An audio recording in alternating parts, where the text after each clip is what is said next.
on va passer à Rudy Morandini. Je précise bien, c'est bien Rudy, parce que je sais que le nom de famille est un peu connoté, mais bon, je lui ai dit que j'en rajouterai pas, donc on va éviter. Donc Rudy Morandini, vous l'avez peut-être déjà rencontré à l'occasion d'un festival de sculpture, puisqu'il avait été invité d'honneur il y a quelques années du festival de sculpture Camille Claudel. Et il reviendra cet été encore pour proposer une exposition ici à la Maison de la Bresse. Donc sculpteur, mais avant d'être sculpteur, il était surtout médecin. Et puis la suite, je vais le laisser raconter parce que c'est un peu l'histoire de sa vie qu'il va nous raconter dans cette soirée, cette intervention. Donc Rudy Morandini, je vous remercie de bien l'encourager comme vous l'avez fait pour l'amour. Rudy.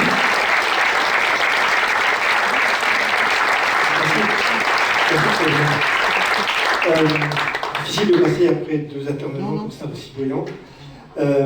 Je voulais initialement vous parler des pesticides et de la santé, santé de l'environnement, santé des animaux, santé des humains. Bon, c'est quand même exposé que vous avez 1h03. Dans 20 minutes, ça passait pas trop bien. Et donc, j'ai décidé, en accord avec Xavier, de parler de la chance de ma vie. Alors, chance de ma vie, c'est pas tout à fait juste, parce que la vraie chance de ma vie, c'est mon épouse. Et là, ça ne tiendra pas en 20 minutes non plus. Et en plus, je pense qu'elle ne serait pas du tout d'accord. Donc, je vais vous parler de mon parcours et de la bascule de ma vie qui s'est opérée à l'âge de 49 ans. Donc, je suis médecin à la retraite maintenant depuis 2 ans. Je me suis installé à Colmar en 87 à peu près, ou 86, 87. Et tout seul, j'ai créé mon cabinet. Et j'ai travaillé assez rapidement, j'ai commencé à travailler beaucoup, et c'est un métier merveilleux mais très chronophage, et donc j'ai laissé tomber le théâtre, j'ai laissé tomber le sport, j'ai laissé tomber la musique, j'ai laissé tomber la peinture, parce que j'adorais peindre et dessiner, et puis le peu de temps que j'avais, j'ai laissé le récupérer pour dormir, parce que 50 heures par semaine, voire 55, il ne reste plus beaucoup de place pour autre chose. Et donc, ce métier est un métier quand même difficile parce qu'on travaille avec la maladie finalement. Et la maladie, c'est pas gai, c'est plutôt triste. C'est même des fois très très douloureux.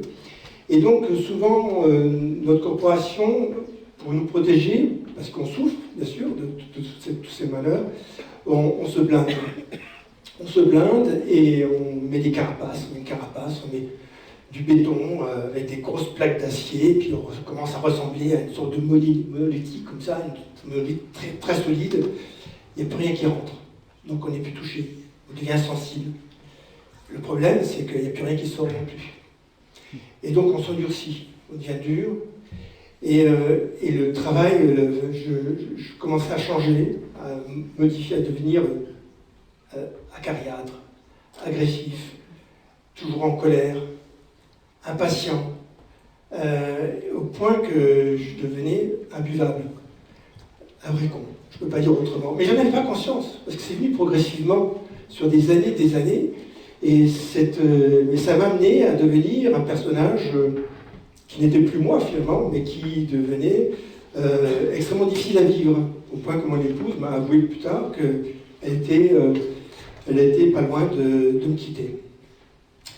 Donc, à 49 ans, un soir, je sens des fasciculations, c'est-à-dire des sortes de tressautements musculaires au niveau de mon triceps. Pas douloureux, mais insistant. Ça bougeait tout le temps, au point que la nuit, j'ai pas pu dormir, parce que ça me gênait. Et bon, je ne fais pas trop gaffe, le lendemain on travaille, et puis ça continue, c'est toujours présent. Au bout de quelques jours, ça commence à l'autre bras. C'est-à-dire que c'est des sortes de tressautements comme ça, des muscles. Et là, je commence à me dire, tiens, c'est quand même pas normal, au bout d'une semaine, ça passe pas. Je vais voir un collègue, un neurologue, et puis il m'examine, il me fait un électromyogramme. Alors, je ne sais pas si quelqu'un qui a déjà passé un électromyogramme. Oui. C'est une cochonnerie. C'est une horreur. C'est une horreur, c'est dans les jambes, on met une aiguille, on vous envoie du jus, tac, j'ai pensé à la gégène, j'ai dit c'est horrible, c'est absolument épouvantable. Et donc, il me garde comme ça le bonheur, et puis il y a des signes d'atteinte neurogène, je sais pas. Bon, je t'envoie chez un professeur de 16 à Strasbourg, puis on verra. Donc rendez-vous est pris, 6 semaines d'attente. Moi j'attendais de lui qu'il me dise, même on ne sait rien. Il m'envoie chez quelqu'un, c'est mort. Ça y est, c'est une maladie de Charcot. La maladie de Charcot, c'est une maladie, ce qu'on appelle la sclérose latérale amyotrophique, c'est souvent les premiers signes de cette maladie, qui est une maladie atroce, qui est une maladie qui vous emporte, l'espérance de vie, c'est 2 ans à peu près. Donc c'est une atteinte du motoneurone qui fait que vous vous paralysez progressivement. Vous avez un bras qui se paralyse, puis le deuxième, puis une jambe, et puis progressivement vous commencez à perdre toute autonomie, à avoir des troubles de l'éducation, et au bout du compte, vous mourrez étouffé. Donc c'est vraiment une atroce. Et je connaissais très bien cette maladie, bien entendu, parce que j'avais suivi les patients, et j'ai une cousine qui est décédée de ça, et on a accompagné également ma belle-mère. Ma belle-mère est morte à 46 ans de cette maladie. Donc pour moi, hors de question de vivre ce calvaire. Donc tout de suite, j'ai acheté ce qu'il fallait pour... Ah non, pas question. On dit que ça commence, je perds l'autonomie, allez, on arrête là les choses. Et très rapidement, ça c'est assez curieux, en 48 heures, j'ai accepté l'idée que j'allais mourir. Mais ça a été tout de suite. Donc je ne suis pas passé par ces phases de colère, de rébellion, souvent qu'on rencontre, et qui font que l'acceptation vient beaucoup plus tardivement. Très rapidement, j'ai dit, je vais mourir.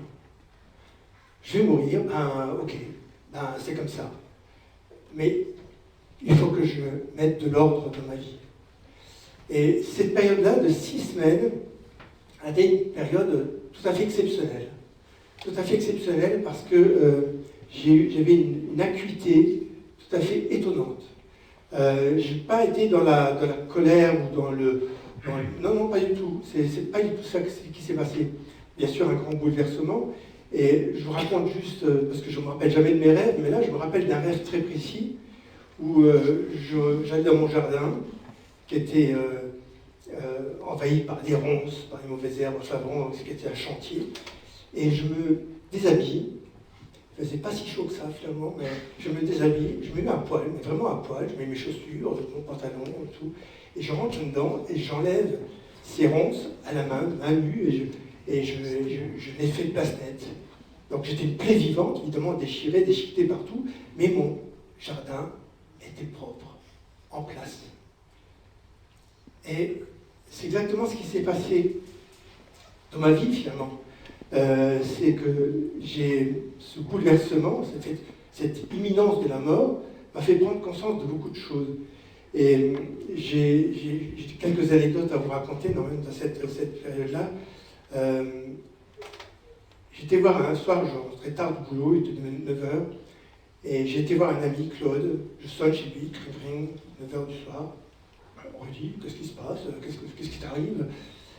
Écoute Claude, tu te rappelles, il y a 2 ans, là, je t'avais parlé vachement violemment, je m'étais pris la tête, je te demande pardon. J'ai été con, je ne méritais pas, je te demande pardon. Ça fait longtemps que je t'ai pardonné, allez viens, rentre. Non mais écoute, mais c'est bien que tu me le dises. Et tout ça, c'était vraiment une façon de remettre toutes ces actions en place, tout en ordre. Et j'ai vu en consultation un gamin, un petit Guillaume, 4 ans, que je n'ai pas revu parce que les parents ont déménagé peu de temps après. Donc la maman m'appelle, il est malade et tous. Bon, je vais à ce domicile et je vois cette maman qui pose donc son bébé, son enfant sur les genoux. Moi je me mets en face, puis j'écoute, stéthoscope, voilà, comme avec tous. Et le gamin me regarde. Il me regarde avec les yeux plongés dans mes yeux. Mais vraiment, il me regarde. Là. Bon, et puis il se penche vers moi. Actuellement, on met toujours cette distance de sécurité, cette distance de respect. Enfin, je me serais reculé. Là, non, je reste comme ça. Et la maman, elle fait Guillaume, non, j'ai laissé. Et le gamin, il s'approche. Et il touche mon front avec son front. Et il me prend la tête, comme ça. Quelques secondes, 5, 6, c'est long. et moi, je fonds. Je fonds littéralement. Je ne sais pas comment j'ai fait l'ordonnance, c'était vraiment catastrophe. Je descends de la voiture, je remonte dans la voiture, et là, je me mets à pleurer. Parce que je n'ai pas pleuré pour la mort de mon père, pour la mort des amis, j'avais pleuré. Et là, je me suis mis à pleurer, mais pendant 10 minutes, j'ai pleuré les larmes de mon corps. Au point qu'il y a un monsieur qui tapait à la porte, et il disait « Ah, ça va, il ne peut rien faire. » Et tout ça a fait que j'étais dans ce désespoir et dans cette vulnérabilité, parce que j'étais devenu extrêmement fragile, mais en même temps, ça me permettait aussi ce séisme de laisser, parce que tout a roulé en éclats. Là, je vous parlais de la carapace, ça. Il n'y a plus de carapace, hein, c'était parti, j'étais à nu. Et donc, toutes ces sensibilités que j'avais refoulées remontaient complètement à la surface. Et me permettaient du coup de voir des choses comme si je les avais vues pour la première fois, en fait. Hein, c'est-à-dire un oiseau, une fleur, une odeur, des choses que je ne faisais pas cas du tout. Je passais à côté. Je passais à côté de tout. Mais aussi, je passais à côté de mon fils. Je passais à côté de mon épouse. Je passais à côté de tout. Et subitement, comme si je revoyais, comme si de l'état d'aveugle, je passais, je devenais, comment dire, voyant. Voyant au sens voyant, pas ultra lucide. Hein. Et donc, j'étais toujours avec ces fasciculations qui m'empêchaient de dormir. Et mon épouse, qui pratique la méditation zazen depuis quelques années, enfin maintenant depuis très longtemps, elle m'a dit, écoute, essaye la méditation, tu risques rien. Moi, cartésien, méditation, c'est de la blague, quoi. Franchement. Mais bon, allez, je vais m'asseoir. Donc on s'assoit en tailleur, ou sur un banc, ou sur une chaise, et on se met en face d'un mur. Donc position du tailleur, et on ne pense à rien. Vous imaginez ? Penser à rien.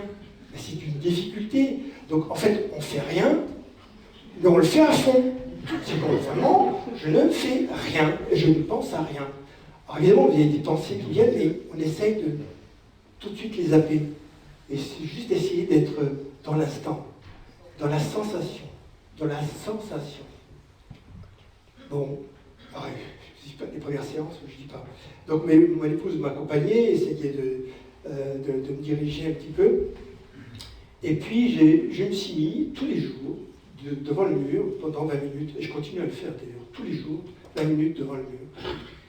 Et puis progressivement, ces fasciculations se sont un peu atténuées. Elles ne sont pas disparues, mais elles se sont atténuées. On va voir le professeur de 16, il m'examine, type charmant, un ange. Et puis 1h30, hein, vraiment, il m'a pris le temps, et puis à la fin il me dit, non, c'est pas ça. C'est pas le charcot. J'en suis sûr. Ah, je vous embrasse.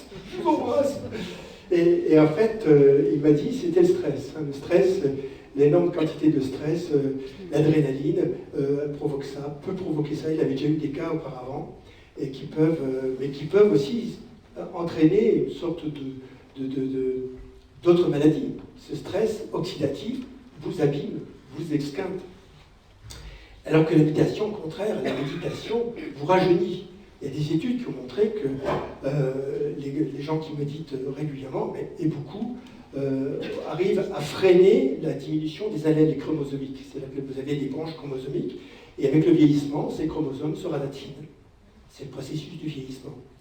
En méditation, les gens qui méditent arrivent à stopper, à freiner, à ralentir ce raccourcissement. Et chez les grands méditants 4 heures par jour, bon, voilà. Et bien, on a même constaté, mais objectivement, un rallongement de ces branches chromosomiques. Donc il y a vraiment un effet sur le corps, de façon tout à fait, ça a été tout à fait objectivé. 6 minutes, ça va. Et donc, dans cette période-là, je me suis posé la question, qu'est-ce que je regrette de ne pas avoir fait ? Et là, il y a un mot qui m'est venu tout de suite, c'est « t'aurais dû essayer la sculpture ». t'as jamais essayé ça, t'aurais dû tenter. C'est un truc qui te branchait bien, qui t'as toujours été intéressé. Et donc, quelques jours plus tard, je vais dans un magasin de beaux-arts à Colmar, il a disparu maintenant. Et je vois sur le bureau un petit feuillet, Patrick Berthaud, Witzenheim donne des cours de sculpture. Donc, je le prends. Je rentre à la maison, mon épouse, elle me ramène un petit papier, elle me dit écoute, j'étais chez Biocop, il y a un type qui s'appelle Patrick Berthaud qui fait des cours de sculpture.